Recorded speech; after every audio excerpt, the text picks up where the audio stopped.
Very rewarding for sure. In a tough environment, to bounce back each time. I think it showed some grit, scoring on the third play and then the opening kickoff in the second half, and just keep battling, keep competing. That's over now, though. The 24-hour rule, we're finished with that. It's on to the next one, and so that's the focus now. We're going to keep asking you about it, of course. I'm just curious for you what you felt made the biggest difference, because there are a lot of ways that game could have gone sideways. I mean, you're down 11 points right after the opening kickoff of the second half. You're down again in the fourth quarter, but you kept coming back and kept coming through. Where did that come from? What created that? I just think, the belief that our kids have in one another, and, we talk about temporary setbacks because there's going to always be setbacks in games, we just got to keep playing, and I thought they did a good job of that, keeping their focus, and a very good football team. Purdue's an excellent football team, very tough, physical, a lot of athletes on the field, tough environment to play in, loud, humid, all the things that were there. I thought our kids were very well prepared. The coaches did a great job of having them prepared. And so, I think there's a lot of belief and trust in one another. And, so it was nice to play a tough game like that and come out on the right end of it. Statistically, Mikey had the best debut of any Bulldog quarterback ever in his first game. But I'm guessing it wasn't just the statistics that impressed you. What gave you the most satisfaction with his effort? I just think controlling the football, running the team, in a place like that, not having any false starts. And, I think one of the most, impressive things is on the last drive going 6 for 6, using 3.5 minutes. And but his poise, you could tell that he's been in the arena before, had a lot of poise throughout the game. And, took some shots for sure, because they were very physical up front and did a really good job. So I think he really showed his toughness as well. But his poise, I think really stood out, and the whole team kind of did the same, really. But, I think he did a really good job of doing his job, not really forcing the ball, throwing the ball away when he needed to. The one pick, the guy made an awesome play from center field to cover that much ground, but besides that, I thought he played very solid.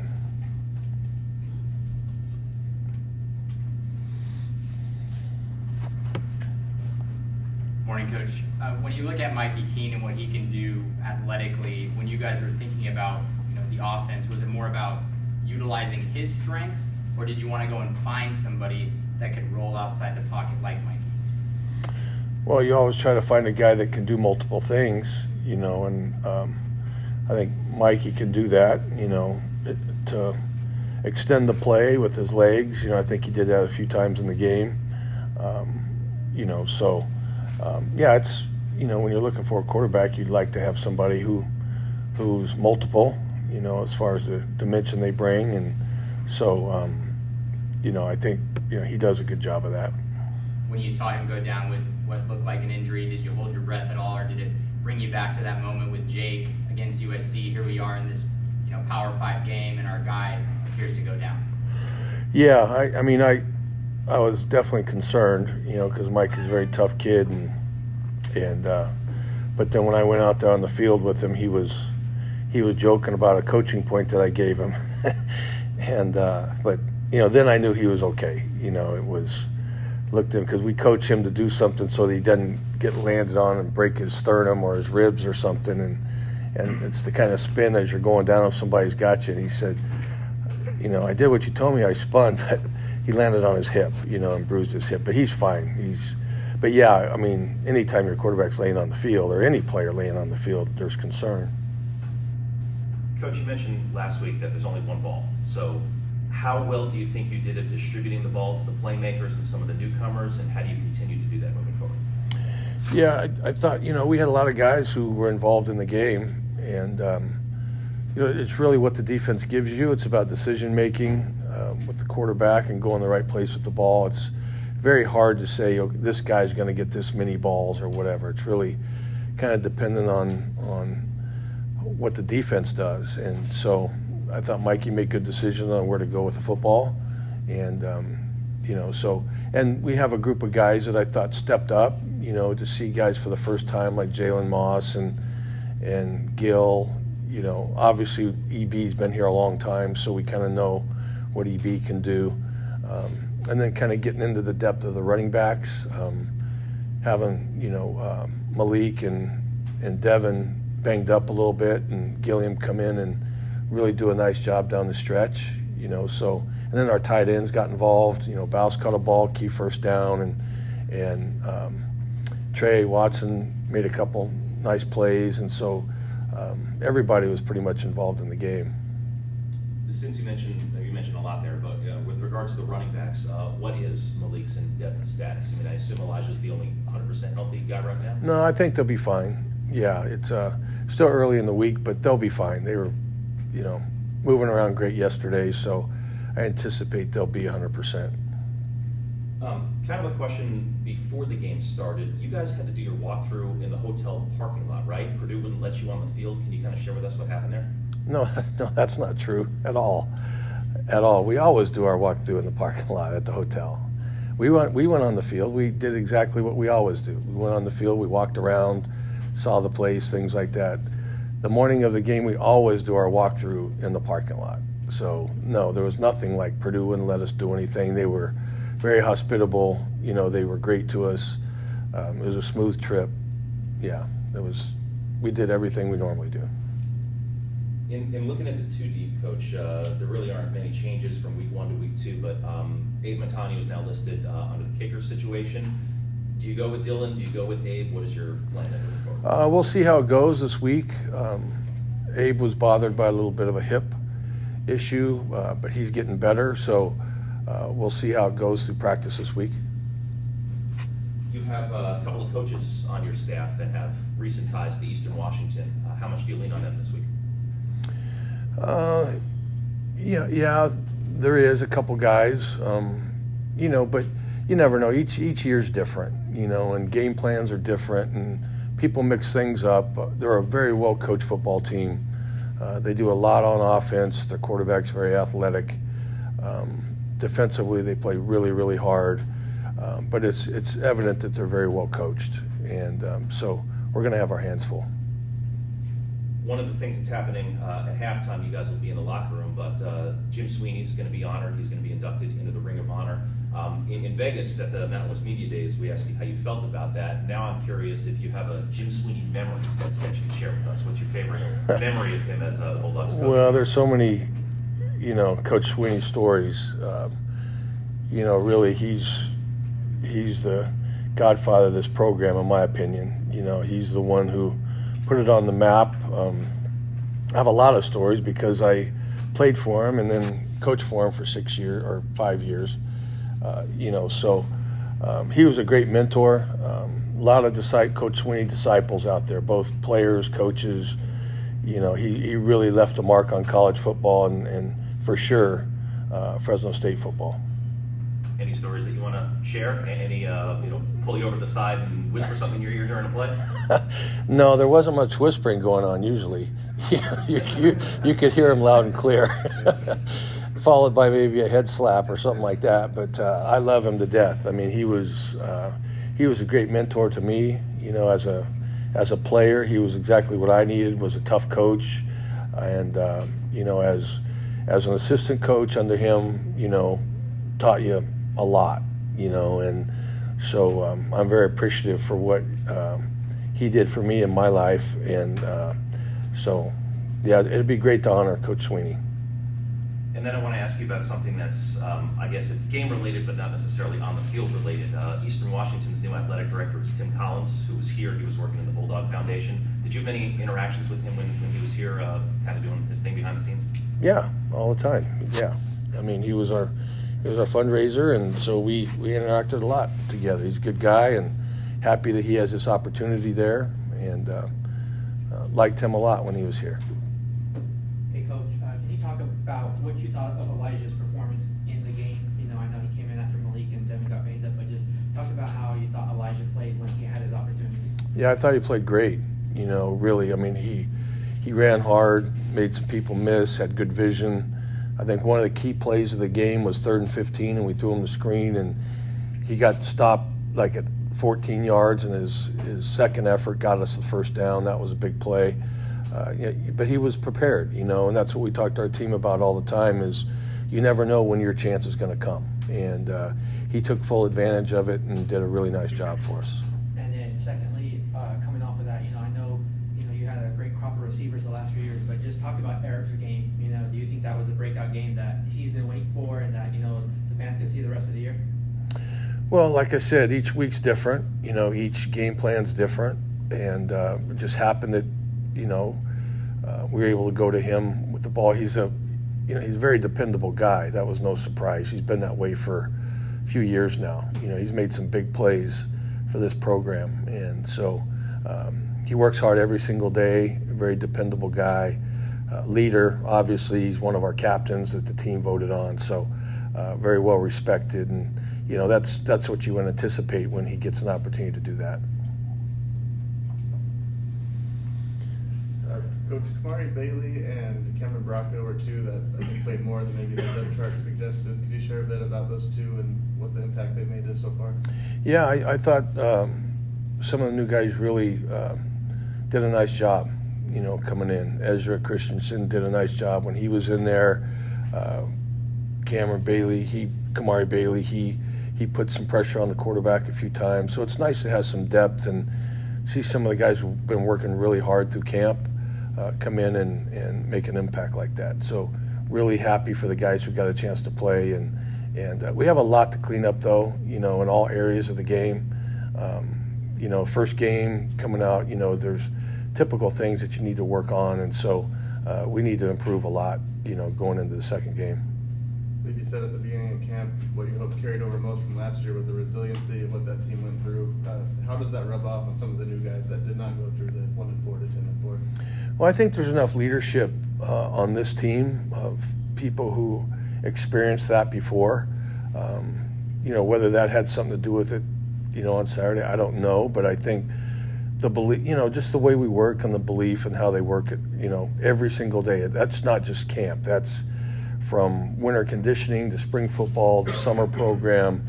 There's a lot that goes into it. And, obviously they're very dedicated to what goes on. They're here at 6 o'clock every morning. There's a lot of dedication and commitment from the players, So, I come to anticipate that and expect that from our team that, we're going to play for 4 quarters and may not always work out for us, but I know that we're going to give great effort. What stands out to you schematically about Eastern Washington, what you're going to face? They do a lot. You'll talk to the coordinators here in a minute, but, they do a lot. They play really, really hard on defense. Offensively, they do a lot of things. You have to be prepared for many different things, formations. The quarterback can run, he can throw, so they're very challenging for sure. So we're going to have a great week of practice and preparation to be ready for them. They have a stronger history of success than a lot of the other FCS programs that have come here. Is there just an expectation that they're going to maybe play at a higher level than some of those others you've seen? Well, I don't know. I think every team is motivated. I think I've always really admired their program, and I've watched them for a long time. They do a great job. And I know they'll be highly motivated coming here. It'll be a great opportunity for them. And, so I know we're going to get their best for sure, and they're, like I said earlier, they're always very well coached in every phase of the game, and so that really sticks out. And the environment, you could tell how hard they play and what environment they've created there. Good morning, Coach. Good morning. How did Mikey operate on the fourth quarter under pressure? He had 2 go-ahead touchdown drives, obviously the last one to win it. How did he operate with the teammates? Because you mentioned that he's a guy that's focused, but he's also able to crack a joke after he suffered that injury. Well, he doesn't usually crack jokes, and I'm not sure he was making it a joke at that time. I just thought it was a little bit funny that he said that on the field. That's just when I knew he was okay, when he said that. But he's got a lot of poise. And that's one of the things when you bring experience and you've been in the arena before, that you really don't get flustered. I thought Coach Wade and our offensive coaching staff did a great job of having him prepared to play, and was making good decisions and going the right place with the ball, and had really good command of what we were trying to get done. This would be a new challenge this week, and I think he really showed a lot of toughness too, because he took a lot of hits in the game. They were very physical up front and very talented, but he hung in there and really didn't affect him. Some quarterbacks, they'll get kind of shook up by that, but he didn't. He kept his poise and kept his eyes downfield and played at the same level the whole game. I think I saw Eric Brooks got catches on 6 or 7 different Purdue defenders. How did you and your coaches manage to get him open consistently from the first quarter to the fourth quarter? Well, I said the coach did a great job of mixing it up. I thought Coach McCann called a great game of not giving up on the run as well, because it was very difficult to run early in the game against them. So we stayed fairly balanced in the second half, and I thought our team was in great shape, and so we put EB in a couple different places, and a guy like that who has such a great understanding of the offense, you can do those type of things, right? Because he understands what we're trying to get done. What was your first impression on Brooks when you first encountered him in 2018 and he was a walk-on, and I think he was a great shirt, and I mean, how far has he come from that point 5 years ago? Yeah, I think that's a great story, because he was, watching his high school tape, he was a real little guy, and he wasn't as physical as he is now, obviously, and he was very athletic though, and so took the chance to walk on here and just earned his stripes all the way through. And for him to go from a walk-on, a gray shirt walk-on, to a team captain, is a great story. It's a real tribute to his dedication, how hard he's worked to put himself in this position. One more question for Coach Tedford. Another good story, Elijah Gilliam, a current walk-on, and the guy who led the team in rushing. Does a performance like that push him closer to the top of the depth chart, or is it still for sure Sherrod Rivers as your top 2 guys? Well, we'll always see. I mean, we've been kind of a committee backfield always. If you take a look at when we were here before, when you had the year of DeJounte and Hokett and Rivers and Mims, we've been a committee backfield for a long time. So we have a lot of faith and trust in him, and we're going to need all of them. And so, he'll play a role. Thank you, Coach. Yep. Coach, you described the play of the Mountain West Defensive Player of the Week, LaVelle Bailey. I think I saw on Pro Football Focus he was your best pass defender, and he's also one of your leading tacklers. Yeah, Lavelle had an outstanding game. He's very athletic. He can do a lot of things. He's a very instinctive player, very smart player. So he got himself in position to make some plays throughout the game, both in the run game and then made some critical. Had a couple PBUs in the game, batted the ball at the line of scrimmage, made the play at the end of the game. Came through in a big way, as did a lot of the guys. We were fortunate. We had a lot of guys contribute to the victory, and LaVelle certainly stood out as one of the best. The guys up front also played a big role in this, stopping the run. What do you think they did well, specifically to stop the run like they did? I thought we were more physical than they were. We felt going in it was going to be a challenge there, and our guys really met the challenge. I thought, for the most part in the run game, we did a solid job across the board. I thought our guys up front controlled the line of scrimmage, played real aggressive. They attacked. They used their hands well. Played with good technique. Things that we kind of pride ourselves on. And Jethro, I think, did a great job getting those guys ready to play the way they did. And I thought that was a great thing to see when you're going up against a team like that. A Big Ten team, and a team coming off of a championship season just a year ago, and for our guys to go up there, not only stand toe to toe with them, but I think got the better of them throughout the game. And as Coach Tedford said, I was really pleased. I thought our guys were in really good shape, and they played hard right to the end, and that was a factor in the second half. It seemed like a lot of the guys were dropping like flies in that second half. Compared to you guys stayed up. The air raid of that offense, they threw a lot on first and second down, and that put them on third and longs. Did you feel like that played into your strength of a secondary that's good? Excuse me about That air raid threw a lot on first and second down. Yeah. And put them in third and longs, and I feel like that kind of played into your strength of your secondary. Yeah, we got them into third down, and we were successful on third down in the game.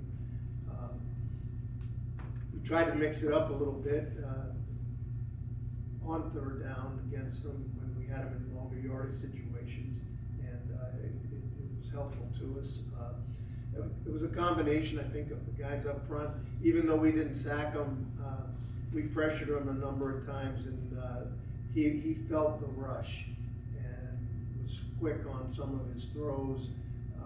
He's a good quarterback. I think you're going to see this guy throughout the season get better and better. I really was impressed going into the game. I was impressed watching him in pregame. We were fortunate to play good on third down and get off the field for the better part of the game. But that was a big factor. I think they were 2 of 12 or 3 of 12. something like that. Yeah. Coach, what was your overall assessment of how the defense performed for 60 minutes after all the prep that went into this? I was happy that we came out. We speak a lot about focusing on winning the game all the time. And we talked the night before the game about that for the younger guys that were in the room and maybe hadn't heard it quite that way before. But, I've been with a lot of teams over the years where you can get into a game like that where things might not start out the way you want, or you have a breakdown at some point and the team kind of fractures, and especially early in the season. When they get to the sideline, fingers are being pointed, guys don't know exactly why things happened or what, and our guys were awesome that way. And I think that they kind of really took the message to heart. Coach Tedford preaches it, we preach it, and 84-yard touchdown pass was a kick in the gut right there to start the game for everybody, especially me. And then to come out in the second half, and then they score right away on the kickoff return. But our guys just kind of stayed the course, kept fighting, kept believing, and that's a credit to the guys we had and their resiliency. Kamari Bailey and Cameron Braca, 2 newcomers that played more than maybe the depth chart suggested. Just what stood out about those 2? We knew that they were going to play. How much oftentimes is dictated by the game. We still have a number of safeties that did play in the game. Steve Comstock played, Kosi played, Krishan Gordon played, Cam played. We've got guys, I think I mentioned it last week, that we were going to try to get a look at. We're still going to have to continue to do that until we get settled and as the season goes on. But Kamari, put some pressure on the quarterback. He really did. He's a good pass rusher. He'll continue to develop. He's following the plan that Coach Franklin has laid out for him. And I was proud of that because he was disciplined. We've been on him about being disciplined throughout training camp, and it's been an ongoing, I won't call it a battle, but it's a process, for these young guys to understand the way you want it done. So it was good to have him and a number of guys, like I said, across the board, from the front to the linebacking core to the back end guys. You can find plays throughout that game where guys stepped up. If we don't make that play, maybe it's not the outcome that we wanted, but I thought we were tough down on the goal line. We really bowed up and we had that 4th down stop, and it was a huge play in the game. At the end, when we had to make a play to secure the victory, we did. When it comes to Eastern Washington, can you give us an overview of what you're looking for this week? Yeah. When we broke down a number of teams prior to this season, over the spring and summer, the one that schematically poses some very, very difficult challenge, I felt, was Eastern Washington. they've had a history of being very good on offense over the years. And when you watch them, they're unique in a lot of ways. They are a multiple formation team, a multiple movement, shifting, motion team. They will feature unbalanced formations out of every grouping. They come out with empty looks, with quad looks, and they test you mentally as well as physically. They get the ball out on the perimeter throughout a very good screen game. They have gadget plays that are not just one time a game. You may see 4, 5, 6 different trick type plays. It's all part of their offense and their scheme. They got a quarterback that can really run. He's a very good athlete. They got a receiver that number 7 that is very, very impressive. Has had a really good career for them. Like I said, we talked about it yesterday with our defense. This is a challenge that we've got to get prepared for in a big time way mentally, because we cannot allow them to keep us off balance with a lot of the different creative things that they do. They are very, very well coached. Coach team, Coach Best does a great job, and their staff does. They won't be in awe coming in to Bulldog Stadium. I hope the stadium's rocking, and I envision that it will be. But they played in the swamp last year. They played in Oregon. This last game they had, the opening game, was in a pro stadium there in Minneapolis. So their guys will look at this as a real great opportunity, and so do we. We can't. We've got one week at a time mentality, and that's where we're going to approach it.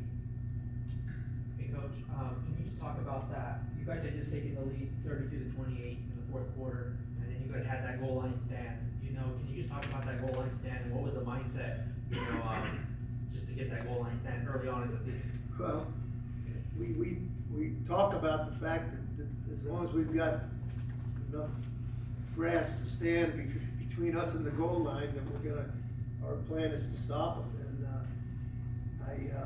I thought we were going to stop them the first time they got down there.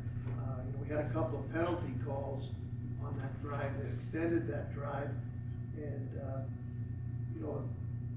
going back some years, some of you may remember, I think, when we went to Ohio State back in might have been 2000, we had an 8-play goal line stand where we stopped them, and I just as that was going on, it flashed into my head. I was confident. I said, we're going to stop these guys just like we did 20 years ago. And son of a gun, we didn't. We had a chance to, but they punched it in there on the goal line. But at the latter part of the game, I mean, we had to make a play, and I thought they were going to kick a field goal, perhaps, but they didn't.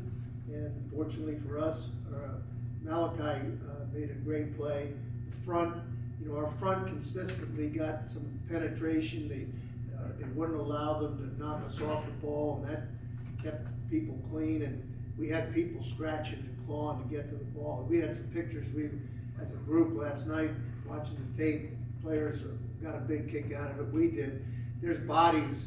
You see the end zone camera, and there's 10 guys in the pile, like reaching and grabbing and clawing, and the one guy that's not is the corner that was out on the wide receiver, and he's coming running into the picture. So we were happy about that. Coach, you and Coach Tedford, I mean, everybody always says that you want to go 1-0 each week, and now it's on to the next opponent. That's easier for the coaches than the players who might still be on this emotional high from that win. How do you calm them down to say, hey, it's not a Power 5 team that's coming here, but it's a team that we have to focus on and beat? Well, I think we started that last night after our meeting, trying to give them an honest assessment of this upcoming opponent and the challenges that we have. From a defensive perspective, they'll know very quickly once they put the tape on and start watching them that this is a complicated scheme, and if you're not prepared mentally, they can make you look bad. They're a good offensive team and with some talented players.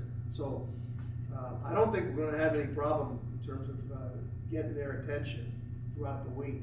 And, you know, the way we'll plan practice, the way we'll challenge them in our scripted periods where we're gonna put them in tough situations and make them realize they gotta be on point in order to stop this team. And, you know, again, the one other thing I'll share is that, you know, we worry about us. Coach says it all the time. It's about how we're gonna play. We're disappointed we gave up some plays in this last game. We gotta get that corrected right now. But it's about how well we can play each week and get better and better and take great pride in wearing that red helmet and getting after people. So Jim Sweeney is going to be honored at halftime, being inducted into the inaugural Ring of Honor. I tried to get Coach Tedford to give us a Jim Sweeney story. You've been around this program, you know Sweeney. Can you, or knew Sweeney when he was alive? Can you share with us his impact on you, and if you have any funny stories you'd like to share? Well, Coach Sweeney, when I first got here, you know, he had just retired, and I think initially was kind of not, you know, he's such a big presence, and I think he was a little reluctant early on to come around a lot, you know, when we were just getting started as a new staff, but that didn't last very long. And then he used to come over on Mondays, and he would come into our defensive meetings as opposed to going over with the offense, and he would bring donuts and bear claws or whatever on a Monday morning. He'd sit down and he'd want to go over the last game, and he'd start asking questions about the next team. And we were trying to get ready. We were game planning and trying to move along, but you know, you weren't going to tell Coach, hey, you know, we need you to leave. So however long he wanted to stay, he was welcome to. And I tell you what, it was a joy. Real joy. There are some great coaches in this profession over the years that were around the country, and Jim Sweeney is one of those guys. He impacted this game like the great coaches that you think about during that era. And you know, he would come in and, you know, shoot, he'd be wrestling with Pat in the hallway, you know, and then he'd come in with us and he'd want to know everything that was in the plan. You know, he liked the way we were playing defense. I'll be honest about that, and he used to talk about that. So we got to be close in the 4 years that I was here. I was very happy to know him, and it was an honor to be around him. He's a legend and a great one. Coach, I know you're focused on Eastern Washington's offense, but they have a starting defensive end who was with you here last year, at DeMarcus Johnson. Right. Any memories of DeMarcus, the kind of player he is, and what it's going to be like to see him again here Saturday night? Yeah, well, DeMarcus, you know, was an outside linebacker, defensive end type player for us. Had a good skill set in terms of rushing the passer. Was a smart football player. You know, he made the decision he wanted to get an opportunity. I thought when he was initially decided to leave that he had decided not to play anymore, and then I think he changed his mind, and you know, and we wish him the best, except not this weekend, and hopefully we'll see him after the game and hope that he's doing well. But yeah, you know, he was a guy that was banged up some last year, so he didn't play a whole lot, but did make some contributions to last year's team, and we wish him well. And last thing, if every game is a building block in a season that might put together a nice big brick wall by the end of it, what was the most important brick you think was produced Saturday at Purdue for your defense? I think it was just the confidence of knowing that you know, we can play with anybody on our schedule. Not just play. If we play at a high level, we've got a chance to win. And I think our guys feel that way. I think they're confident that way. They know how important it is to execute. I thought we executed for an opening game pretty well on defense. There weren't many mental mistakes. We had one coverage error, and that was not a physical thing, it was a mental thing, which we gotta get cleaned up on that 44-yard pass. And then we missed a bunch of tackles on that first play, and there's no reason, for that to happen. That shouldn't have happened, but, you watch games every weekend and shoot, it happens. We try to avoid that. And, but other than that, those couple of explosive plays they had there, and then the one down by the goal line late, but then we stopped them. We had a 20-yard run there that we just missed him in the hole, basically, as he broke through. But it was a solid effort against a good team, a team that had talent, and we can certainly build on that. Now our guys know that when we put it all together, we got a chance to be pretty stout on defense. Thanks, Coach. Thank you. Thank you. Yep.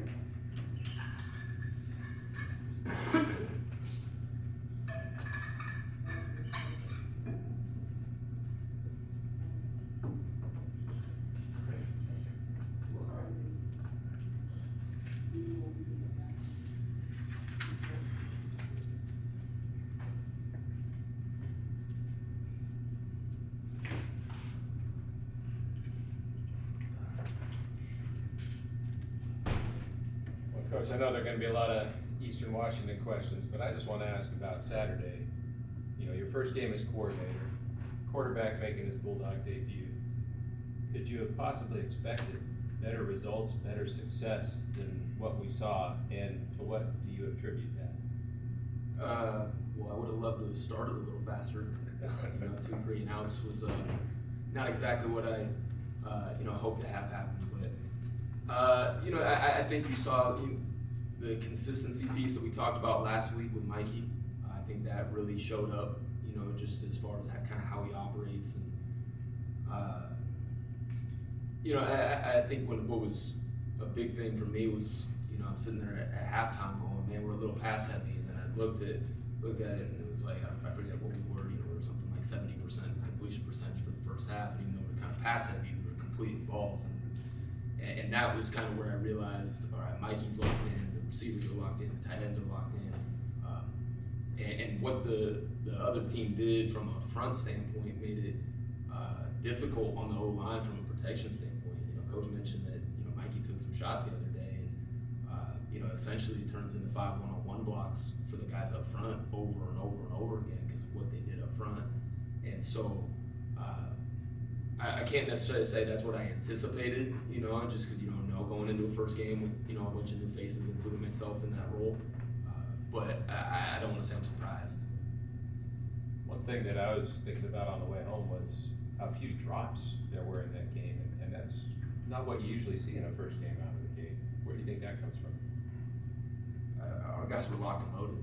I think that just from the time, really, just everything from the way we traveled to the way the focus was during pregame walkthroughs and stuff like that. I just think that our guys were there to win the game, and so I think that the moment wasn't too big for them. I think that was probably the experience factor with a lot of those guys, but then you had some young guys making some, really getting their first opportunity too, and I just think it came down to a focus piece where they were there to win the game. How big was Logan's one play? That might be one of the more understated plays of the game, really, because especially when you factor in that they returned the opening kick of the second half for a touchdown, it being 21-17 and then ultimately 28-17 was much bigger than being down with 14. Having 17 at halftime was a big deal, and that 5 yards on that play was a huge deal in us getting that field goal. So that was a huge deal, and just such a credit to Logan of just being prepared. He had multiple guys step up throughout the day, and that one play probably gets overlooked in the grand scheme of things, but it was a huge deal. Coach, you guys were really successful on third down, even in long situations. How pivotal was that to getting the win, and do you think that's a large component of this offense? Yeah, I mean, 11 of 17. That's a great day. But the glaring thing for me was that we had some opportunity. We were really close to being even more efficient than that. Whether it was barely missing a throw or a drop ball or whatever. We had some opportunities there to be even better. I think a huge part of that is Coach Wade is heavily involved in the game plan in the third down as far as the really kind of passing situations.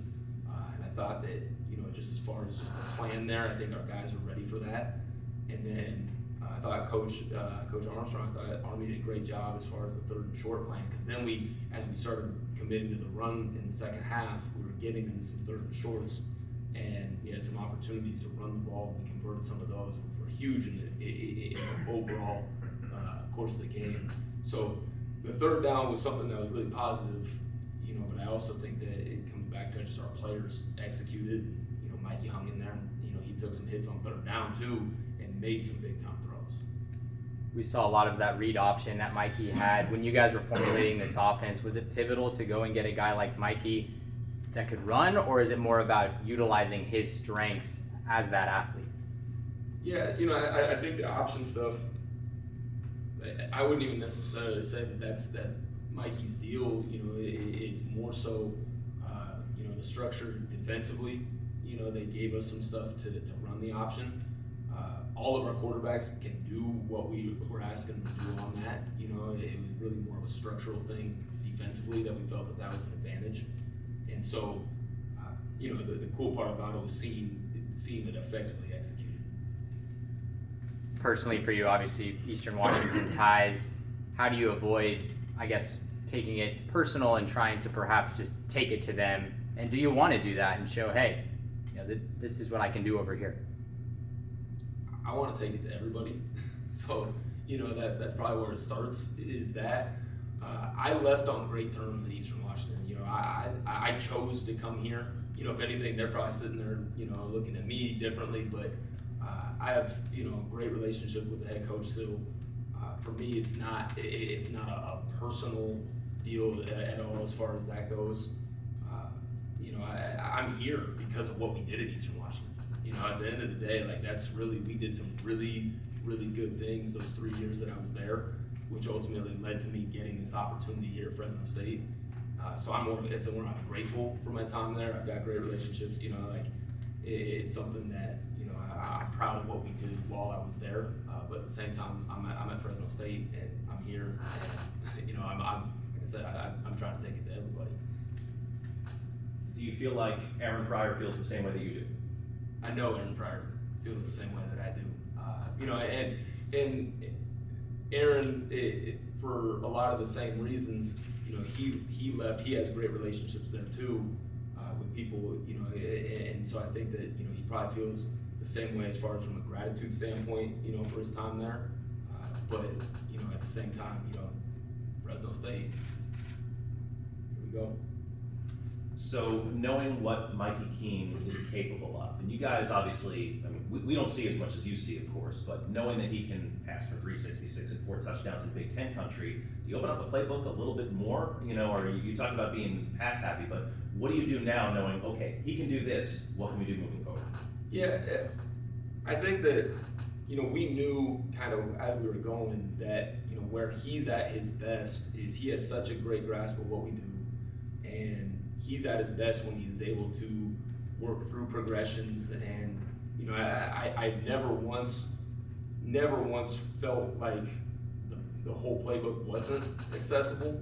I haven't felt like that at all. Really, just kind of even going back to by the end of spring, it's kind of like, man, he processes at a really high level. So again, I'm not surprised by what he did on Saturday. That's kind of him at his best, is when he's able to kind of work through things. And so I think the big thing that when you look at every game's different, every game plan's going to be different, how you attack a defense is going to be different. But I wouldn't necessarily say the playbook opens up, because I really do believe that that we knew that's what his strengths were going to be. So I wasn't really surprised by that. You mentioned not getting off to an incredibly fast start, obviously the 3 and outs. What was going through your mind in the third quarter after that kickoff return for a touchdown to make it 28-17, and then you guys go 3 and out and then have to give the ball back to Purdue? Yeah, first thing was, please defense, get us a stop, get us the ball back, please. And you know, the thing that I really felt coming out of the first half was I really felt good about our matchups on the outside. I knew we could continue to throw the ball. My big concern was making sure that the game didn't get to a point where we had to throw the ball, you know, because then all of a sudden they got to sit back and play us a little bit different. That was my biggest concern. So it was really just, please get us the ball back. Keep this, if this thing's still an 11-point game, we can still run the ball. We can still be the balance that we're seeking, you know, as far as, you know, and I'm not saying 50-50, you know, I don't think that that's necessarily when I think of balance, but, you know, I think that getting that stop was huge because we could still kind of stay within the flow of the normal offense. With the running backs, if everybody's 100% healthy, how do you want to divide up the carries between them? Not gonna lie, I feel a lot better now. Just coming off of that and seeing game experience, and you know, you see a guy like Elijah Gilliam get an opportunity to really carry the load, and it makes you feel better knowing that there's multiple guys that can carry the load. Devin Rivers had a couple nice runs when he was in there. One really nice run where the moment's not too big for him either. So as far as kind of divvying it up, I guess I would just look at it, you know, I feel better about going, you know, we have guys that can go in and continue to play, and not, as a play caller, not have to worry about, okay, Malik's not in, I can't do this, you know, or okay, I've got Gilliam in, I gotta lean more into this. I really just kind of, I found that I can really operate the normal system the way that we game plan for and anticipate. Last week when you sat there, we asked you about the new vantage point for you, first game as offensive coordinator at Fresno State, and Coach Tedford said he thought you called a great game. How would you assess the game that you called? Well, having Jeff Tedford say that, you know, is pretty cool for me, you know, to hear that. I felt like we called the game that we needed to, and you know, like I said, I felt maybe I was a little pass happy in the first half, but the goal for me, you know, obviously aside from winning the game, is just making sure we put the best players in the best positions to make plays, and I felt like we did that. So that would be kind of my overall assessment. Is I feel good saying that the right guys were targeted. We unloaded the chamber. You know, we had opportunities to take some shots, and we did. Connected on a couple of them, missed on some, but I think because we took those shots, it opened up some other stuff. And you know, I would like to say we didn't call it conservative on Saturday. Hey, Coach. Yeah, now that you guys have, like, you know, a little more some star players that are kind of on the radar around the country, are you expecting a greater challenge, and then, you know, how do you just prepare for that challenge? Well, you know, guys stepped up and made plays, and you know, I wasn't surprised by it. You know, I think the big thing is I think we're Fresno State. We're always going to give people the best shot, anyways. You know, I think that just comes with the brand, and so I don't think anything really changes. You know, you might see some people maybe try and take us, you know, force us to do some things differently, you know, maybe coverage-wise or whatever, but I wouldn't necessarily think people are going to change. They're just always going to kind of give us their best stuff. Hey, Coach. You know, obviously, Mikey had a great game, but the receivers came in big, and I thought Trey Watson had some great catches. Can you talk about his play in the game? You know, especially that one he popped up to himself to catch, and then also to, you know, the newcomers like Jalen Moss and Jalen Gill, just how you thought they did. Yeah, that catch by Trey Watson, the focus was incredible. You know, and the way he popped up, and you know, he started basically saying, "Hey, review that," because I caught that, and you know, that just the confidence that he played with. You know, he made some contested plays. Trey's a special player. He's got, you know, his potential's through the roof. He's a better blocker than people give him credit for. He made some really big time plays in the grand scheme of that game. The drive that got us within 3, Actually, they drive the go-ahead drive, the first go-ahead drive in the fourth quarter. Started on the -15, and we were like 2nd and 8 or something like that. He made a really big contested play on that one to get a first down. So for him, I think just kind of being able to establish that he's not just a role guy, that he's a real target in the offense, it was cool to see. Jalen Moss, I'm proud of him. He played 72 plays. If you would have told me, a week ago that he was going to play 72 plays, I would have said you're crazy. And he played 72 plays, and he wasn't perfect, but he played well. So I'm proud of him. And then Jalen Gill, I already knew he was a good player, and where it really showed up was he made big time plays down the stretch. Scored the touchdown. We knew we were going to get a great matchup. That was one I was excited all week to call. Was the double move down in the red zone. But the last 4 minutes of the game, he made 3 really big time plays for us, and one on 3rd down, and a couple over the middle that were integral part of us winning that game. Coach, since Mikey's played now, we're going to get to talk to him this week, and the Red Wave's going to get to see him play for the first time here. Can you give some insight onto Mikey the person as we get to know him better after his first performance? Yeah, you've probably seen some of those, Fresno First Bank commercials. He's got some personality, but at the same time, his level of poise is incredible, and just even me talking to him on the phone during the game, and it was literally like we were just talking, at a normal day at practice. His level of poise is incredible. So he has personality, but at the same time, he has an incredible ability just to kind of manage that and manage the moment. So he's a special individual. Eastern Washington's defense has changed a little bit staff-wise since you were there, but I believe still some familiar faces. How different or similar are you seeing what they're doing so far? Well, it's funny because on the defensive staff, they promoted the defensive coordinator I worked with at UC Davis, and then they hired 3 UC Davis guys that I worked with there. So there's a lot of there's a lot of familiar faces for me. Jeff Kopp does a really good job. He's one of the smartest people that I know.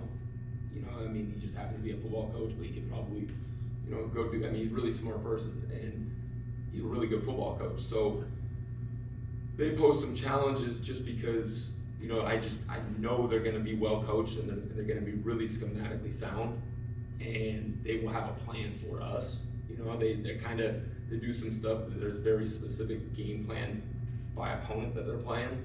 So I know that they'll have some stuff, schemed up for us. Can you just share kind of the mentality of that program, why they've been successful, and how you expect them to come in here? Yeah, I think it starts with Aaron Best, and Coach Best. He is an intense individual. It just water runs downhill, and he goes hard. He works hard. The players go hard. They work hard. They play hard across the board. Every position. That's a trademark of the program. So the other side of it is, he's hired good coaches. So good coaches with players that play really hard. That's a good combination. So I would say that's a trademark of the program. Last one for me, yeah. Have you seen a quarterback this good, this young, like Mikey Keane? Because you have to keep in mind, this kid just turned 20 about a couple months ago. I don't know. Yeah, Mikey's awesome. He did a great job the other day. We've also, we played one game, and I think that goes same thing for myself, same thing for Mikey. We need to continue to get better. We as well as he played, and as we still need to get better. And he has stuff. There's some throws that I think he wants back, some plays he wants back too. So I know that we've sat there and watched the film together on the plane. So I don't know if it's the best I've seen this young, but it was obviously a great debut. We need the message. We need to continue to get better. Thanks, Coach. Thank you. Thank you.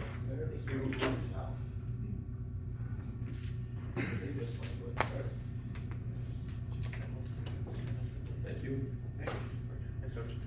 Have a good one.